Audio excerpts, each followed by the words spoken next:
Kita bicara tentang oke lah, kalau misalkan ada VAR, emang menurut lo tuh seharusnya penalti? VAR, offside. Kalau yang penalti yang apa, Aaron Wan-Bissaka sama Casemiro tentu bukan penalti. Bukan penalti. Oke lah, kita offside lah, bicara offside. Sekarang yang offside, tentunya kalau kita berbicara tentang sebelum ada VAR juga, dulu peraturan offside mungkin akan ada benefit of a doubt buat attacking player untuk diberikan sedikit space, karena untuk start lari tentunya dia membutuhkan awalan yang lebih cepat dari pemain bertahan gitu kan, dan sangat tipis, dan kalau menurut gue masih sejajar dengan Gabriel Magalhaes ya.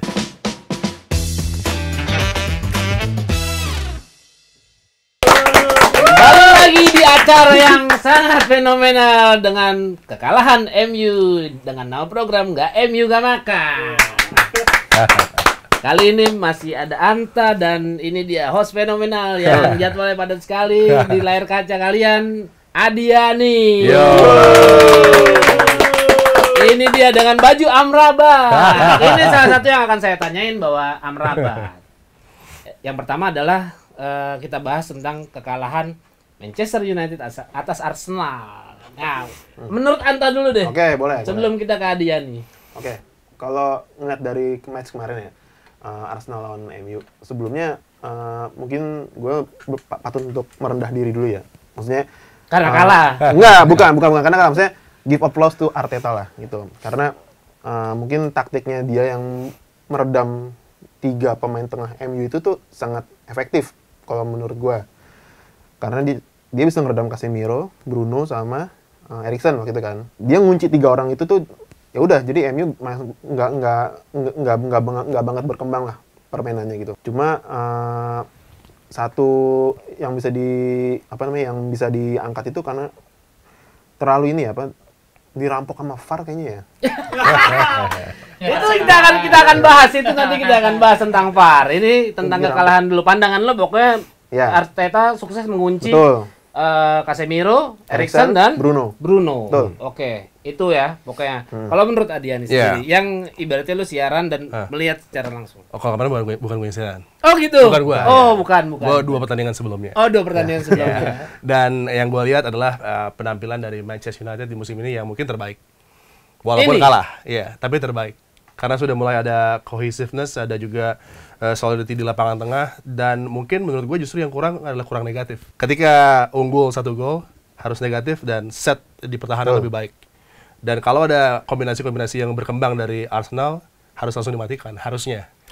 Ya, break off play-nya tidak ada sehingga flow dari pass mereka bisa menuju ke sepertiga akhir lapangan, dan tentunya finishingnya dari Odegaard. Odegaard selalu di posisi itu untuk bisa menyelesaikan peluang-peluang Arsenal. Dan memang ketika tim baru saja membobolkan gawang lawan against the run of play, tentunya dalam keadaan yang masih belum terlalu kuat ya, sehingga tentunya dibutuhkan leader sebenarnya di sana untuk bisa mengorganisir, tapi itu tidak terjadi buat Manchester United, dan sayangnya langsung berbuah gol balasan yang membuat alur pertandingan juga kembali berubah gitu. 1-0 unggul, kemudian terlalu cepat bobol. Tapi juga kredit bagi Arsenal dan Arteta back to basic dengan 4 pemain bertahan terbaiknya. Karena dia sempat coba-coba di 3 pertandingan sebelumnya tidak dengan outcome yang tepat, tapi memang itu adalah satu solusi buat Arteta nantinya. Karena dia butuh plan B, plan C, plan D untuk bisa mengarungi season dengan baik gitu kan. Musim lalu mereka gagal, musim ini mereka coba dari awal musim, dan lawan United harus dengan pakem yang sudah fix. Dan itu yang mereka sajikan dengan Ben White di kanan dan Saka, walaupun mereka tidak terlalu optimal tapi kembali mengamankan setidaknya backline dari Arsenal ya. Dengan Gabriel Magalhaes juga tampil baik ya. 3 pertandingan berarti Arteta sukses. Tapi benar, tapi gue setuju tetap dirampok sama kita kembali ke itu. Oke, bicara bukan. Maaf, saya setuju juga nih, dia rampok nih, setuju banget nih. Silakan Bung Eki. Kita bicara tentang oke lah, kalau misalkan ada VAR, emang menurut lo tuh seharusnya penalti? VAR, offside. Kalau yang penalti yang apa, Aaron Wan-Bissaka sama Casemiro tentu bukan penalti. Oke lah, kita offside lah, bicara offside. Sekarang yang offside, tentunya kalau kita berbicara tentang sebelum ada VAR juga, dulu peraturan offside mungkin akan ada benefit of a doubt buat attacking player untuk diberikan sedikit space, karena untuk start lari tentunya dia membutuhkan awalan yang lebih cepat dari pemain bertahan gitu kan, dan sangat tipis, dan kalau menurut gue masih sejajar dengan Gabriel Magalhaes ya. Cuman bagaimana angle VAR mengambil angle yang gue pikir itu sedikit memberatkan dengan garis line yang bisa dikarang-karang, tentunya itu keadaan yang membuat VAR selalu menjadi masalah gitu. Oke, kita kalau misalkan Garnacho nggak offside, itu gol nggak mungkin terjadi 3-1 ini dong gitu. Tapi menurut lo gol dua gol Gabriel Jesus dengan sebelumnya siapa tuh? Gol keduanya? Rice. Ya, Declan Rice juga bisa kita perdebatkan karena Johnny Evans di blok oleh Gabriel Magalhaes. Itu menurut gue obstruksi karena menggagalkan upaya Johnny Evans untuk keluar dan menutup. Intinya semua diperdebatin kalau itu. Berarti Adi dan Anta bilang bahwa ini dirampok oleh VAR dan bisa dibilang adalah tapi menarik 2 gol di injury time. Layak dapat 2 gol karena mengejar 2 sama akhirnya kecolongan lagi. Ya, itu wajar. Dan kalau gol Garnacho stand tentunya United akan lebih solid, tidak seperti di gol pertama gitu kan. Harapannya adalah menahan dan menjaga 2-1 itu. Tapi karena dianulir, keadaannya berubah dan pasti Arsenal akan mengejar gol gitu. Hasil yang di luar perkiraan fans MU yang kemarin pada yakin draw ya. Tapi akhirnya Arsenal ya ini bisa dibilang juga kan gol injury time.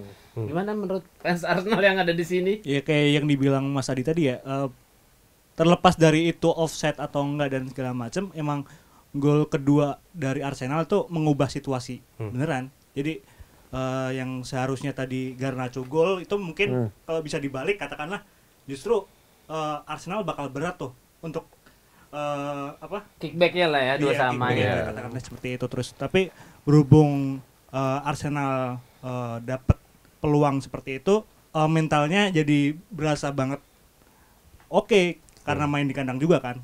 Kayak gitu sih. Tapi menurut kalian berdua hasil yang layak? Tapi ada juga yang bilang dengan kehilangannya banyak back. Iya.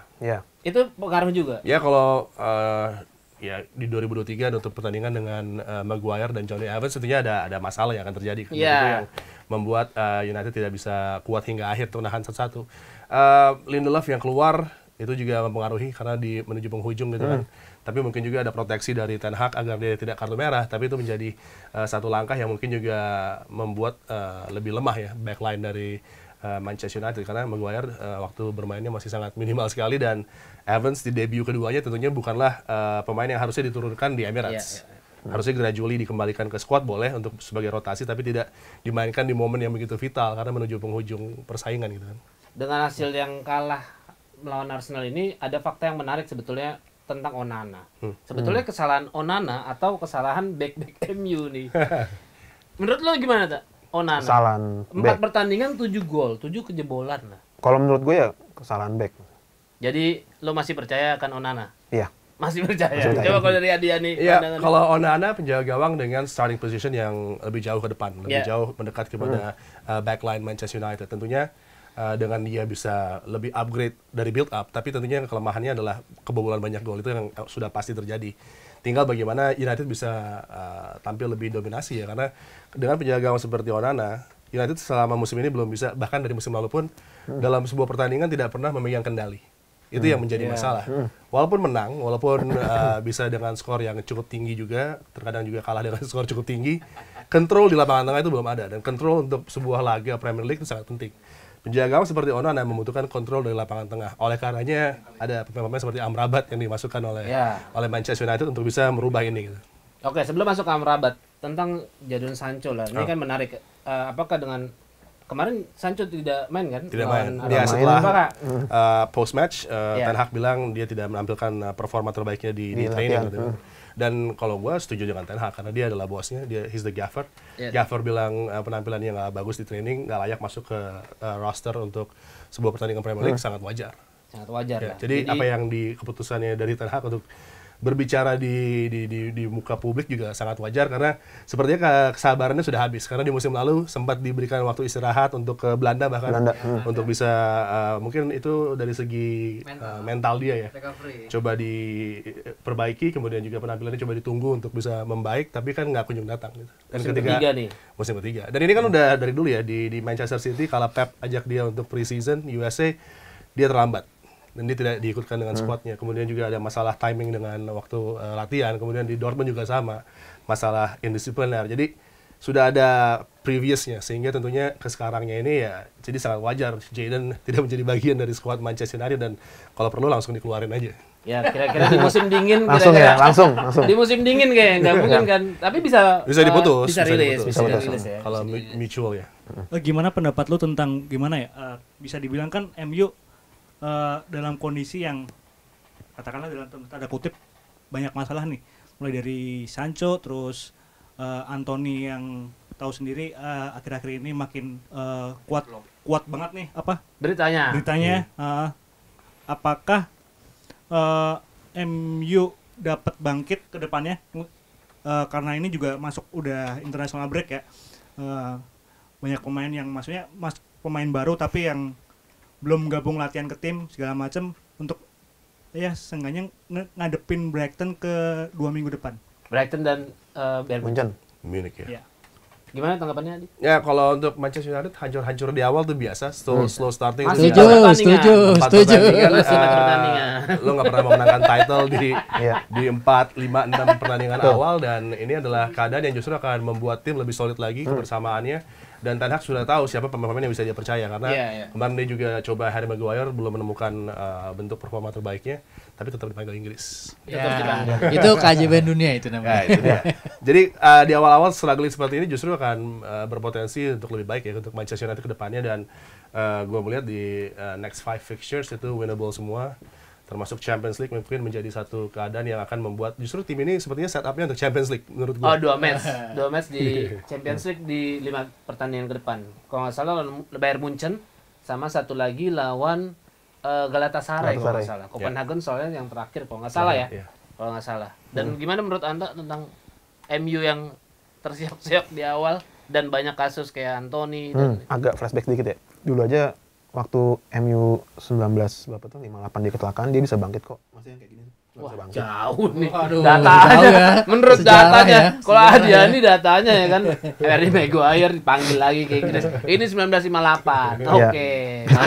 Kalau saya boleh nambahin nih, banyak yang suka dari sekarang udah bilang kayak, wah ini mah bakal hancur-hancuran papan tengah. Gue sih melihat berkaca dari musim lalu ya, kita 4 match pertama hancur-hancuran, menang cuma sekali. Betul. Iya kan? Ini lebih bagus. Iya, lebih bagus. Bagus. Dan kita bisa ada di posisi runner up tahun kemarin, musim lalu ya. Posisi 3, sorry. Posisi 3. Jadi gua rasa target posisi 3 atau Big 4 lah masih aman. Masih aman. Ini baru 4 match udah loh. berubah. Peringkat 3 adalah target yang masih sama gitu ya. Karena soalnya kemarin Erik bilang runner up. Susah. Sekarang Top 4-nya. Oh, Adiani bilang susah. Iya, susah. Kenapa Karena susah? masih ada Arsenal. Arsenal menurut gue adalah tim yang terdekat untuk bisa menyaingi City gitu. Data fakta. Adiani bilang Arsenal bakal Didukung jadi sekarang. persaingan. Itu sekarang didukung nih. buat United. buat Man City. Oh, buat Man City. Karena ya gue tetap merasa tetap ada di peringkat 3 atau 4. Ini akan menjadi Persaingan sama posisi Liverpool. yang Liverpool, Chelsea, Mungkin bisa aja Brighton. Anggap udah nggak menjadi bagian dari top 4. Oh gitu. Karena antara ada Champions League yang membuat mereka agak sulit ya. Oh, karena dia baru balik lagi Ya, ke mungkin dia akan terlempar dari posisi top 4 itu dan masuk either Liverpool atau Chelsea. Udah gitu grupnya juga kan susah tuh Newcastle tuh. Ya. Jadi masih yakin akan Ten Hag atau Pochettino nih, Mas? Oh iya, kalau Ten Hag Untung nggak baru keselak buat nih. pertandingan, baru buat pertandingan. karena apa yang dia lakukan untuk United setelah dari Ole Solskjaer, transisinya juga cukup mulus. Sudah ada cup yang dimenangkan juga. Kita coba untuk berbicara lebih panjang di Champions League juga. Skuadnya sepertinya disiapkan untuk itu, tidak lagi mungkin minimal perempat final yang menjadi target dari Manchester United. Jadi semuanya untuk Ten Hag sih masih on plan, dan dia juga pelatih yang tegas dan berani untuk masalah Sancho misalnya juga dia begitu firm di situ. Ronaldo juga menjadi masalah yang sudah dia singkirkan. Anthony masalah baru karena Anthony adalah pemain dia kan.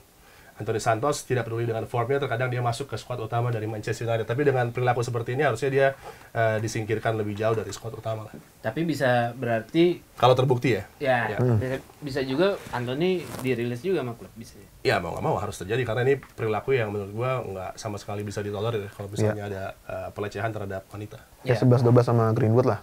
Ya harus disingkirkan Harus.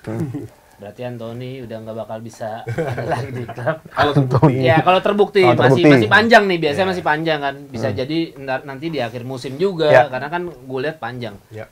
Tapi kalau ngelihat permasalahan Sancho nih di, apa sih yang terjadi sama Sancho sebenarnya? Kalau ya kita tahu memang track recordnya dia dari Dortmund, indisipliner, bahkan baru-baru ini ada video yang dia masih di junior sama Foden. Foden baru mau masuk ke lapangan, dia minta tos, si Jadennya cuek aja gitu. Apa jadi masalah dia? Masalah kepribadian, masalah indisipliner, masalah yang sebenarnya sudah mengakar untuk anak muda Inggris kalau tidak dikelilingi oleh orang-orang yang tepat di sekitarnya untuk bisa membangun satu culture yang baik untuk dia ya. Dan ini ditambah lagi dengan uang tentunya menjadi masalah yang sangat besar gitu. Itu tentang Jadon Sancho. Gue pengen ngebahas. Masih ada pertanyaan lagi? Gue pengen ke UCL sekarang. Silakan lanjut. Gue pengen ke UCL sekarang. UCL, tentang UCL musim ini. Tadi gue menarik perempat final tuh UCL. Iya. Perempat final UCL. Kalau lo tak? Yang penting lolos grup lah. Yang penting lolos grup. Sampai lolos grup, gue masih yakin sih. Kalau untuk kedepannya ya. Kenapa lo ngeliat squad bisa pokoknya pengen lolos grup aja gitu. Kalau dari lo, kalau misalkan ngeliat squad yang sekarang bisa sampai perempat final? Bisa. Dan keuntungan buat United adalah di grup ini ada Bayern Munchen ya. Karena FC Bayern menurut gue salah satu kandidat terkuat untuk bisa jadi juara mengganggu City gitu. Oh ya. Tapi kalau sudah bisa dihadapi di awal, tidak ketemu lagi di knockout stage sampai mungkin nanti di partai final. Mantap. Jadi optimis ya. Jadi kalau ketemu sama FC Bayern, ketemu sama misalnya Real atau Barcelona di awal-awal kompetisi itu adalah keuntungan. Tapi bisa juga setelah ini akan bertemu langsung berentetan tim-tim besar lainnya. Kayak misalnya 99 gitu kan. Kita satu grup sama Bayern, sama Barcelona, berikutnya ketemu sama Internacional, ketemu sama Juventus. Tapi sudah siap karena di awal grup sudah ada FC Bayern yang memberikan perlawanan luar biasa. Ada Barcelona. Jadi sekarang ada Galatasaray juga yang menurut gua timnya cukup oke lah untuk bisa merepotkan Manchester United. Tapi United akan lolos sebagai runner up di grup ini.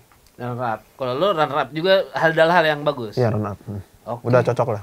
Fans MU masih meyakini bahwa Bayern Munchen bakal jadi juara grup nanti. Dan ini menurut gua realistis sih. Bener ya? Iya, realistis. Karena kalau bermain away akan cukup sulit. Ten Hag kembali dengan reputasinya dengan top 9 juga masih belum berubah gitu kan. Hanya satu imbang saja dengan Tottenham, itu pun juga di musim lalu. Dan sampai saat ini belum ada perubahan di bagaimana cara meng-approach pertandingan away, terutama di Champions League. Jadi ada naivety dari Ten Hag dan Manchester United untuk tidak bermain. Ten Hag cuma punya plan A di Champions League dan di away matches. Dan itu yang harus bisa dirubah, harus bisa tampil lebih negatif. Mungkin nggak enak dilihat, tapi ada resultnya. Kalau ini kan enggak kan. Coba untuk terus meladeni penampilan. Kayak kemarin lawan Arsenal juga sempat ke bawah untuk bisa meladeni penampilan sedikit terbuka. Harusnya kan bisa kill the game dengan proses negativity di beberapa sisi lapangan lah. Emang cara ngomongnya luar biasa nih. Beda sama yang kemarin. Data faktanya ini emang Adiani kalau ngulik data faktanya luar biasa. Nah, gue penasaran menurut lo berdua skuad MU. Menurut pandangan gua, skuad MU kedalamannya masih bersaing buat masuk 4 besar aja adalah suatu hal yang ibaratnya masuk 4 besar adalah hal yang oke nih, berarti kan masuk 3 besarnya menurut gua masih sulit ya dengan lihat dengan skuad keseluruhannya ya. Tapi kan masih ada banyak lah yang tadi ada City, ada Arsenal, ada Liverpool dan lain-lain. Gue pengen tahu pandangan dari Anta dan Adi. Dari Anta dulu deh, skuad MU menurut lo dengan pemain keluar dan pemain masuk dan pemain yang skuad 2023 2024 ini. Gimana menurut lo, Tak? Kalau menurut gue pemain skuad MU sekarang ya, itu masih ya untuk bisa bersaing di 3 besar, di 2 besar. Sekarang setelah melihat 4 pertandingan awal ini masih agak susah sih sebenarnya sih ya. Masih karena kedalamannya juga ternyata yang didatangkan itu semacam Johnny Evans dari back ya, kayak Johnny Evans itu tuh ternyata bukan mau menutup masalah, cuma mungkin nambah masalah kali ya sepertinya. Jadi kayak dengan nggak keluarnya Harry Maguire ya dari MU tuh ngebuat MU terbatas sih untuk nyari back tengah yang penggantinya untuk kemarin kita udah sempat bahas juga ya mau ngambil Benjamin Pavard atau Jen Todibo juga, cuma akhirnya karena yang pemain yang bersangkutan ini nggak mau keluar karena masalah gaji kalau nggak salah di West Ham ya. Itu jadi nggak mulus nih, jadi kayak transisi pemainnya jadi nggak enak lah gitu. Ditambah lagi beberapa pemain MU yang kayak Van de Beek itu juga sampai sekarang belum laku-laku juga gitu. Jadi kayak ketika kemarin bisa transfer ya udah cuman bisa berharap dari squad yang ada aja sih. MU Mart kurang laku nih. Beli mahal, jualnya murah padahal ya. Susah jualnya MU Mart nih. Iya. Kalau menurut lo? Ya, tapi itu menjadi satu bagian dari rangkaian masalah man management Erik ten Hag menurut gue ya. Karena punya Harry Maguire di bench, punya misalnya Donny van de Beek di bench, punya Johnny Evans, itu adalah hal-hal yang sangat positif untuk sebuah tim. Manchester United perlu, bahkan di depan, kalau zaman Sir Alex ada 5 pemain depan yang bisa dipilih. Yeah. Dan dalam rotasi itu semuanya siap tampil. Walaupun menit bermainnya tidak sebanyak, misalnya Sheringham tidak sebanyak Andy Cole, Dwight York paling utama, kemudian Andy Cole kedua, ada juga Ole Solskjaer off the bench, tapi semuanya bermain untuk Manchester United. Tidak ada yang merasakan terasingkan. Kalau sekarang kan kita melihat bagaimana Ten Hag sangat a priori dengan Scott McTominay misalnya. Dia walaupun ada di rotasi, bahkan menurut gue di match menghadapi Arsenal, gue bilang sama Erik minggu lalu, Scott McTominay adalah pemain yang bisa berada di samping Casemiro, memberikan engine yang lebih kuat, berlari untuk bisa mengcover, dan punya semangat untuk transisi sangat cepat dia kan. Dan ini yang menjadi keadaan di mana seharusnya kalau tidak suka tapi sangat cocok dalam sebuah pertandingan untuk melawan sebuah tim, harusnya tidak ada semacam pilih kasih gitu dari Ten Hag untuk siapa yang akan dia mainkan dan siapa yang tidak. Siapa yang siap maka dia akan tampil. Tapi ini menjadi keadaan yang mungkin kalau kita lihat dari luar, Ten Hag punya beberapa pemain yang dia suka dan dia tidak suka. Yang tidak suka ini terlalu disingkirkan jauh, padahal dibutuhkan dalam rotasi. Kayak dulu kan ada Jaap Stam, tapi juga ada Henningberg gitu. Dan semua bisa bermain. Silvestre bisa bermain di kanan, bisa bermain di kiri dan tengah, tapi semuanya siap untuk ditampilkan. Tidak ada masalah dengan pribadi Sir Alex dengan para pemain gitu kan. Tapi kalau misalnya sudah ada masalah, langsung dikeluarin secepatnya. Ten Hag coba untuk mengeluarkan beberapa pemain ini, tapi memang kendalanya tadi dengan sekarang juga para agent yang lebih tentunya punya say di sebuah kontrak, dan juga adanya orang-orang seperti Fabrizio Romano dan lain-lain yang punya agenda juga untuk bisa membuat tim ini tertekan misalnya dengan pressure di social media. Ini membuat semuanya menjadi satu hal yang baru ya untuk Ten Hag juga untuk bisa mengatasi dengan cara man management yang belum optimal. Kenapa memilih Haaland sama Amrabat untuk ke ini adalah yang menarik nih. Højlund, gue belum bahas tuh. Debutnya Højlund, gimana menurut tadi? Sangat baik. Apa yang dia tawarkan begitu positif, dynamism, optimism, dan juga positivity of movement. Dia punya, kalau kita lihat bola yang dikirimkan Casemiro di sisi kanan, kemudian dia bisa kejar, itu adalah kekuatan utama dari Højlund ya, kecepatan, menuju space di sisi flank, half space, coba dia attack juga, kemudian dia drift masuk juga sangat baik. Jadi inilah pemain yang disukai oleh Ten Hag. Bisa drop deep juga, dan kemudian menjadi pemain yang begitu vokal di depan, tapi tidak statik. Ini yang membuat tentunya pemain seperti Højlund dengan reputasinya 6 gol buat Denmark juga ini menjadi satu keadaan yang membuat Højlund adalah satu signing yang di 4-5 game ke depan akan begitu berperan untuk Manchester United ya. Ini menarik juga pertanyaannya dari penonton bayaran kita. Kalau Amrabat tadi gue udah singgung kan, karena Amrabat ini pemain yang memiliki kemampuan flow controller kayak Enzo Fernandez, cuman dia punya visi yang mungkin sedikit lebih baik ketimbang Enzo, dan dia bisa melakukan link up dengan para pemain flank dan juga pemain depan dari United. Itu dia sudah buktikan di Fiorentina. Cuma dibanding mereka berdua kan masih banyak pemain top tier lah di Serie A yang lebih mumpuni. Contohnya Tonali ataupun Vlahovic. Sandro Tonali dengan Amrabat tentu kita akan melihat head to head di antara dua pemain ini. Skill setnya masih lengkapan Amrabat, dan kalau Tonali mungkin ketika tim sedang dalam flow yang baik dan unggul dia akan cemerlang, tapi ketika tertekan mungkin akan sedikit menghilang. Tapi kalau Amrabat mungkin akan bisa menunjukkan kecemerlangannya kala tim justru tertinggal, karena dia berani untuk take over bola dari lapangan pertahanan, dia bisa dribbling, kemudian juga dia punya visi passing range dengan akurasi yang luar biasa. Balik lagi di Fiorentina pun Amrabat sebenarnya nggak terlalu yang menonjol. Ini pandangan gue juga. Jadi maksudnya ketika ini makanya gue bilang nih, makanya adanya program MU nggak makan ini, kita bisa lihat dengan transfernya Amrabat itu yang likes luar biasa, gila banyak banget, sampai di Fabrizio Romano aja sampai ngalahin Rebel City sesuai dengan wah ini MU nggak makan nih. Apa emang tipikalnya gitu, ada pemain masuk harapannya gitu Amrabat bisa mengubah, padahal ada pemain yang lebih cemerlang dibanding Amrabat. Contoh Casemiro. Itu kan ini menurut gua tanda tanya nih, Amrabat bisa nggak ya membawa perubahan? Ya pasti sebagai fans MU harapannya bisa membawa perubahan. Tapi gue sendiri karena melihat lebih dalam Serie A juga, ini gue melihat Amrabat belum tentu bisa membawa banyak perubahan buat MU. Tapi, Pandangan gue. Ya, di Serie A mungkin Amrabat juga penampilannya tidak sebaik di Europe. Di Conference League dia menjadi bagian utama dari Fiorentina dalam upaya mereka melangkah begitu jauh gitu kan. Dan kita melihat bagaimana dia bisa mengendalikan lapangan tengah itu yang hilang dari Manchester United yang coba diambil, dan juga Ten Hag belajar dari musim lalu, Casemiro hilang dari lapangan tengah, makanya United juga prestasinya cukup turun. Dan ini adalah pemain yang bisa bermain berdampingan dengan Casemiro ataupun bermain menjadi single pivot tapi didampingi oleh satu pemain lagi. Single pun dia Single pun bisa kan. Tinggal bagaimana ntar misalnya Eriksen yang menjadi pendampingnya atau pemain lainnya yang akan mengkomplement penampilan dari Sofyan Amrabat. Ini salah satu fans MU yang demen juga nih dengan kedatangan Amrabat. Gimana pandangan lo tentang Amrabat ini, Tak? Kalau Amrabat emang, kalau menurut gua itu emang benar-benar pemain yang ibarat dibutuhin MU di lini tengah ya untuk saat ini kan ya. Bener kata Mas Adi tadi barusan, Casemiro itu butuh teman. Kalau emang dia nggak butuh teman, dia butuh pelapis yang bagus. Jadi saat dia hilang bisa diganti sama Amrabat.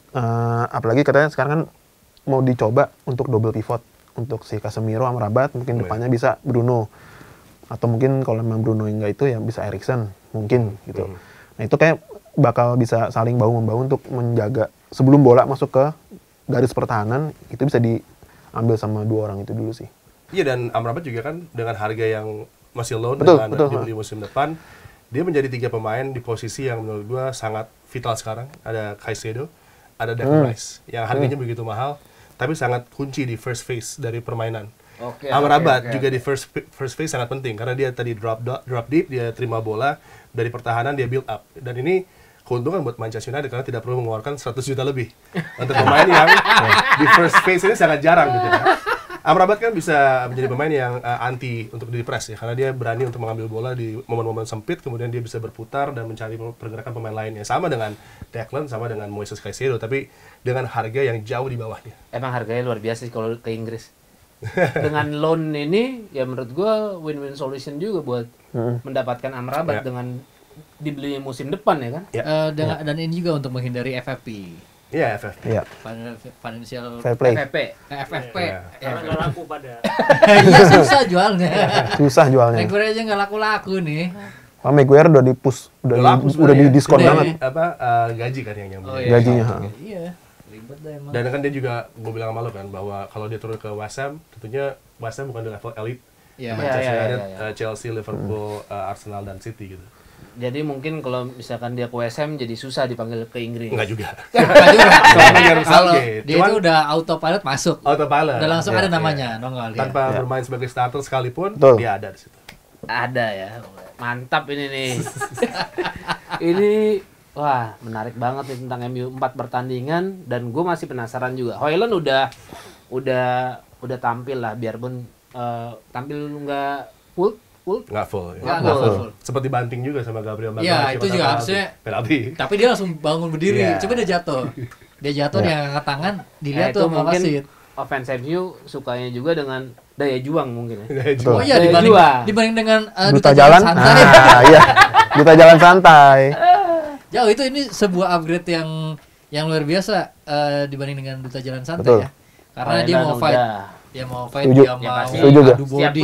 Demen dengan pemain-pemain yang suka fight. Nah ini Amrabat gue menantikan banget karena bisa dibilang transfer yang fenomenal juga dengan dapat di loan. Tadi Adi bilang bahwa ya ini kita lihat bahwa Amrabat nantinya ke depan bisa menjadi tandemnya Casemiro. Dan satu sih Pak, kalau untuk Amrabat itu, dia itu bela-belain untuk gak ikut latihan Fiorentina demi dia pindah ke MU. Emang dia kepingin dianya. Ya itu kemudian juga, tapi gue anggap itu sebagai satu hal yang sedikit negatif ya, kalau tidak ingin berlatih. Kemudian juga yang gue bilang tadi, ada andil dari misalnya orang-orang kayak Fabrizio Romano, ada agentnya juga yang mempush hal tersebut untuk membuat klub di posisi yang tidak nyaman. Tentunya juga itu kuranglah optimal. Tapi Amrabat pemain yang untuk Manchester United luar biasa, dan harusnya semenjak habis World Cup langsung diambil ya. Iya, harusnya. Ya, dan Ten Hag juga punya memori pernah bermain melatih juga, dan ini lulus dari Eredivisie juga kan. Ya, alumni Eredivisie. Iya. Oke. 5 match ke depan winnable, sangat winnable ya. Tapi mungkin ada Champions League menghadapi FC Bayern itu masih bisa dicari hasil imbang. Tapi kalau untuk Premier League yang gue takutkan cuma setelah Brighton ada Burnley di Turf Moor. Turf Moor biasanya menjadi lapangan yang sulit sekali buat United bisa meraih hasil positif karena itu juga dikatakan sebagai mini derby dengan jarak yang tidak terlalu jauh dengan Burnley. Gue harap sih bisa menang. Kalau Brighton menang, Burnley menang, tentunya hasil positif buat menghadapi City. 5 pertandingan akan menang sebelum City. Dan itu hasil ibaratnya kalau menang terus positif buat lawan City, dan juga klasemen kan, karena kalau 5 kemenangan 15 poin maka kita akan berbicara di top 5 gitu. Wow. Di awal-awal. Luar Cukup biasa. percaya sendiri, percaya diri banget nih. Emang top sih. Tapi emang kalau gue lihat lawan-lawannya ada yang bilang bahwa Brighton berat juga sih. Ya, tapi kan kalau dengan saat nanti setelah international break ada ritme dari Brighton yang terganggu juga. Setelah kemarin memang penampilan mereka impresif ya menghadapi Newcastle, tapi itu tidak lepas juga dari Evan Ferguson. Tapi Evan sekarang juga diganggu karena dia pull out dari Ireland. Dengan gosip-gosipnya Inggris akan coba mengambil lagi kan. Jadi ini keadaan yang juga menarik. Dan gue juga melihat mungkin di musim mendatang Evan Ferguson juga pemain yang akan didatangkan oleh Manchester United karena dia sudah menyatakan sendiri kan dia fans dari United dan sekarang dia senang bermain bersama dengan Danny Welbeck yang tadi merupakan pemain salah satu favorit dia gitu. Menurut lo tak? Gimana pertanyaan ke depan? Kalau Mas Adiani mungkin khawatir dengan Burnley, kalau gue khawatir sama Brighton dan Burnley. Karena ada dua. Ya.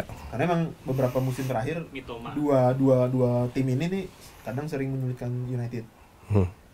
Dan sempat dulu atau MU masih di posisi 5, posisi 6 malah bilang itu MU sekarang rival tuh bukan Liverpool lagi, bukan Arsenal lagi, tapi Brighton sama Burnley kan.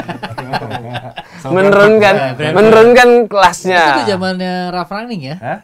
Rangnick ya. Tapi kalau gue lihat apa yang menyebabkan gue percaya Brighton bisa dikalahkan adalah kita melihat pertandingan Brighton menghadapi Aston Villa. Ya. Itu bisa menjadi satu patokan dan juga bagaimana Brighton kerap kali bermasalah dengan tim yang tidak mempres dia.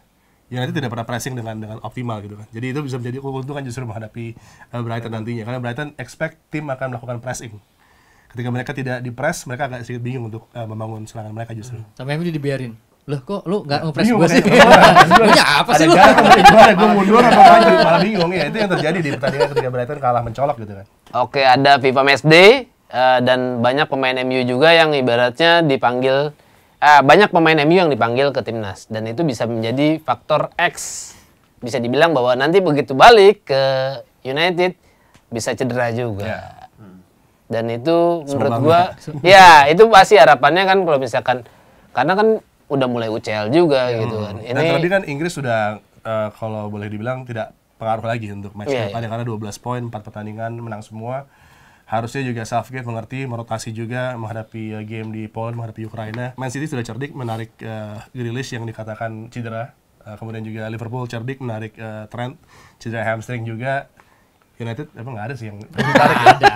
Harry Maguire sudah main aja, biar dapat pengalaman. Biar jago balik. Luke Shaw nggak ada di squad karena cedera kan. Ya ini pasti mempengaruhi ini juga sih. Tadi benar gue setuju dengan biasanya FIFA Matchday mempengaruhi kayak Brentford, kayak Burnley mungkin klub-klub itu jadi kayak restart lagi. Ya, tapi juga kan Rashford di tim Three Lions juga nggak mendapatkan posisi yang banyak. Jadi mungkin proteksi itu akan diberikan lagi oleh Southgate buat para pemain Manchester United yang ada. Jadi nggak terlalu mempengaruhi untuk start nanti setelah international break ya. Oke, pembahasan berikutnya adalah tentang penjualan Manchester United. Gimana nih? Kemarin infonya nggak tahu ya ini bener apa enggak. Cuman ya di episode kemarin kan Adi bilang Oktober. Kan? Terus setelah matchnya Arsenal itu ada gue lupa Sunsport apa Telegraph atau siapa yang ngeluarin apa Daily Mail yang bilang nggak jadi ditarik. Nah mungkin Bapak Adi punya ordal di sana, silakan Bapak Adi. Mungkin kalau menurut gue sih Glazers akan coba menahan untuk mungkin tetap mendapatkan suara di tim Manchester United walaupun ada takeover. Tapi itu yang mungkin akan menjadi keberatan dari pihak Sheikh Jassim gitu kan. Dan ini menjadi keadaan yang terus berpanjang-panjang yang juga membuat penampilan di lapangan terganggu juga karena fans tidak sepenuhnya juga mendukung tim gitu kan. Ini membuat sekarang keadaannya kurang nyaman. Tapi menurut gue pada akhirnya nanti Glazers akan menjual karena mereka membutuhkan uang juga dengan waktu yang cepat dan uang yang sangat besar itu bisa mereka pakai juga kan untuk tim NFL. Masih tetap yakin. Tapi kembali solusi belum bisa ditemukan walaupun sudah dijual ke Sheikh Jassim, karena gue tetap gak setuju dengan state owned seperti ntar yang akan dilakukan oleh Sheikh Jassim juga dengan ownership Emirates dan Arab lainnya, karena itu bukanlah approach yang tepat menurut gue. Dan kayak gimana nih approach-nya nih? Apa kayak Sir Jim Ratcliffe? Ratcliffe mungkin lebih baik, cuma kan yang sekarang punya uang solid concrete offernya tentunya adalah uang-uang dari Emirates ya. Arab. Ya, uang Arab. Selama naik haji masih ada, kita harapkan Newcastle bisa aman gitu. Nah, kalau yang lain state owned ini gue juga ya itu yang gue nggak pernah setuju lah dengan keadaan takeover seperti ini ya. Yang di mana sebuah klub dimiliki oleh sebuah negara, bukan lagi perorangan. Ya, menurut lo masih tetap akan kejual ini MU? Tetap kejual. Tetap kejual. Tetap. Tapi ya untuk kejualnya kan diberitainnya kan ntar bakal jual lagi tahun 2025. Si Glazer tuh kan jual kembali MU dengan nilai 10 billion ya. 10 billion itu di tahun 2025. Tapi ya nggak tahu juga sih 2025 bener apa nggak kejual. Kalau menurut gue kalau 10 billion sudah menjadi market yang terlalu susah gitu.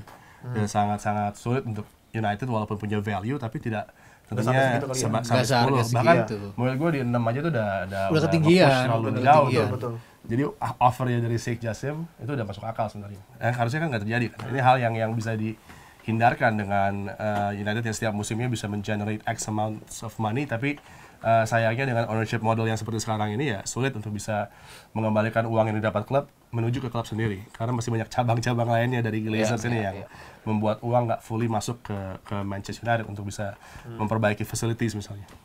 Oke, tentang prediksi skor dong. Yang mana tuh? Ntar Brighton apa nanti aja habis international break nih?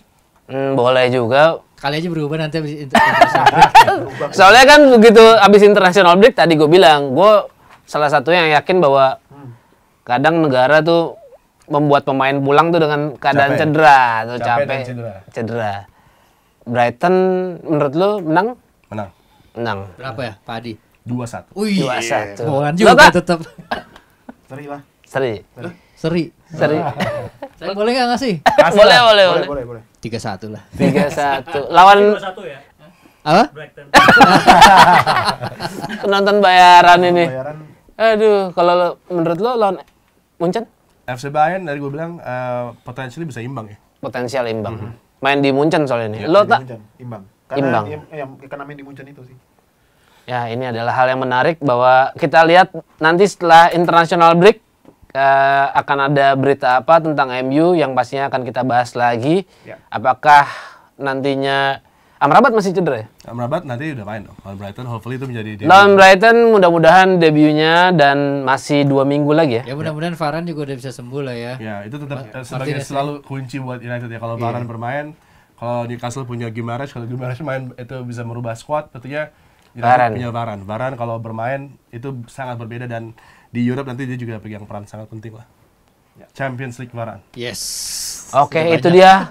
Terima kasih buat Adiani yang udah membahas tentang Manchester United hari ini. Terima kasih buat Anta. Oke, itu dia episode kali ini. Sampai ketemu lagi di minggu depan. Ciao.